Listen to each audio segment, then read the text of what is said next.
So ljudje, ki so prav zares lepi. Ne le, da so urejeni, njihova notranjost jih dela lepe. In tale salon v Kranju je kraj lepih ljudi. Vsako leto tukaj strojčki brnijo 24 ur, stranke pa ne plačajo računov. Namesto tega darujejo v dober namen, kolikor želijo. Letos zbirajo sredstva za 9-letnega Jako. Te kaj strah zdaj, kad ti bojo postrigali? Ne. Zato, ko vlada, ne?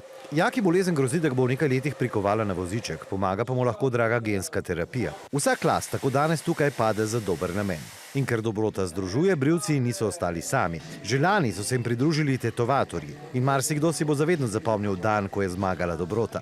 Ja, zelo dobre izkušnje, sploh pa namen, za katerega se vse tole skupaj dogaja, je zelo lep. Letos pa je tu nov član srčnega dogodka. Sem videl, da so fantje v redu in sem rekel, da če pa tako se pa pridružim še jaz in skupaj probamo rekord podreti. Vsaj na začetku kaže, da bodo prekoračili lanskih 4000 zbranih evrov, a še več kot to. To je res dober občutek, vidiš, da ti vsi pomagajo in so pripravljeni tak dogodek speljati.